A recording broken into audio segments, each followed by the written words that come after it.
بسم اللہ الرحمن الرحیم۔ السلام علیکم۔ ہم امید کرتے ہیں کہ آپ خیریت سے ہوں گے۔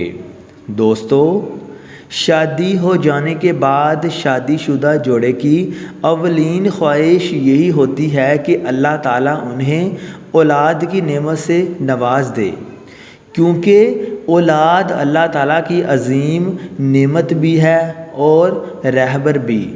لیکن اگر کوئی شادی شدہ جوڑا اس سے محروم رہ جائے یا اس کے ہاں اولاد نہ ہو رہی ہو تو میاں بیوی دونوں کو اپنی ازدواجی زندگی خطرے میں نظر آتی ہے، کیونکہ ہمارا معاشرہ ان کے لیے طرح طرح کی باتیں بناتا ہے اور میاں بیوی اولاد کے حصول کے لیے مختلف طریقے اختیار کرتے ہیں، لاکھوں روپے خرچ کرتے ہیں تویزوں پہ، اور کبھی ڈاکٹروں کے پاس اور کبھی حکیموں کے پاس، اور اسی کشمکش میں بعض اوقات یہ جوڑے غیر شرعی اور ناجائز طریقے کی جانب متوجہ ہونے لگتے ہیں، اور بعض تو ایسے طریقے اختیار کیے جاتے ہیں کہ جن سے ایمان بھی ضائع ہو جاتا ہے۔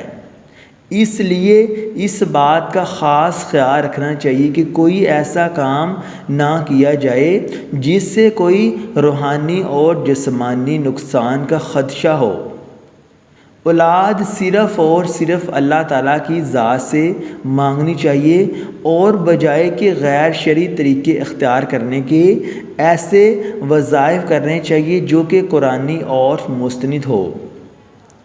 آج کی اس ویڈیو میں ہم آپ کے لیے ایک ایسا مجرب وظیفہ بتانے جا رہے ہیں کہ جس سے انشاءاللہ ہر کسی کی اولاد کی خواہش پوری ہو جائے گی۔ وہ جوڑے جن کا حمل نہیں ٹھہرتا تو ان کا یہ مسئلہ اس وظیفے کی برکت سے حل ہوگا انشاءاللہ۔ اللہ تعالیٰ قرآن پاک میں ارشاد فرماتا ہے کہ آسمانوں اور زمین کی سلطنت اللہ تعالیٰ کے لیے ہی ہے۔ وہ جو چاہتا ہے پیدا کرتا ہے، جس کو چاہتا ہے بیٹیاں دیتا ہے، جسے چاہتا ہے بیٹے دیتا ہے، اور جسے چاہتا ہے بانجھ کر دیتا ہے۔ وہ بڑے علم والا ہے۔ دوستو، اولاد کا اختیار صرف اللہ تعالیٰ کے پاس ہے۔ زمین آسمان کا خالق اور مالک صرف اللہ تعالیٰ ہی ہے۔ وہ جو چاہتا ہے ہوتا ہے، جو نہیں چاہتا وہ نہیں ہوتا۔ اللہ تعالیٰ ہی اولاد دینے پر قدرت رکھتا ہے۔ ہمیں ان آیات پر پورا یقین رکھتے ہوئے صرف اور صرف اللہ تعالیٰ سے ہی اولاد کی طلب رکھنی چاہیے۔ اگر ہم قرآن پاک میں غور کریں تو دیکھیں گے کہ انبیاء کرام کو بھی جب اولاد کی طلب ہوئی تو انہوں نے بھی صرف اللہ تعالیٰ سے ہی دعا کی، اور اللہ تعالیٰ نے ان کی دعا کو قبول کر کے صاحب اولاد کیا اور ہمارے لیے نشانی بنایا کہ ہم بھی اس سے رہنمائی کر سکیں۔ اس لیے آج ہم آپ کے لیے جو وظیفہ پیش کرنے جا رہے ہیں وہ قرآن پاک کی ایک سورت کا وظیفہ ہے۔ اس لیے ہمارے جو بھائی اور بہنیں جو اولاد سے محروم ہیں وہ اس وظیفے کو لازمی کریں۔ یقین کامل اس عمل کے لیے شرط ہے۔ عمل کا طریقہ ملاحظہ فرمائیے۔ یہ عمل آپ نے کھجوروں پہ کرنا ہے، اور اتنی کھجوریں آپ نے لینی ہیں کہ جو صبح میاں اور بیوی نے 3 دن کر کے 40 دن میں کھانی ہے۔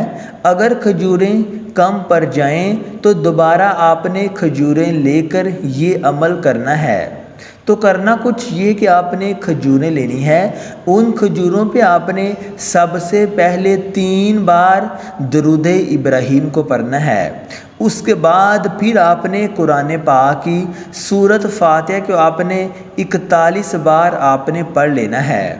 اس کے بعد پھر آپ نے 3 بار درود ابراہیم کو پڑھ کے ان کھجوروں پہ آپ نے دم کر دینا ہے، اور یہ کھجوریں آپ نے رکھ دینی ہیں۔ یہ کھجوریں میاں اور بیوی صبح نہار منہ 3 کر کے کھائیں۔ 3 کھجوریں میاں کھائے اور 3 کھجوریں نہار منہ بیوی کھائے۔ یہ عمل آپ نے 40 دن تک لگاتار کرنا ہے۔ اگر کھجوریں کم پڑ جائیں تو دوبارہ آپ نے کھجوریں لے کر یہ عمل کرنا ہے۔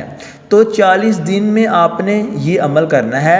تو یقین کرو اس عمل کو کرتے ہی حمل ٹھہر جائے گا۔ نہ صرف حمل ٹھہرے گا بلکہ اللہ تعالیٰ آپ کو اولاد کی نعمت سے ضرور نوازے گا۔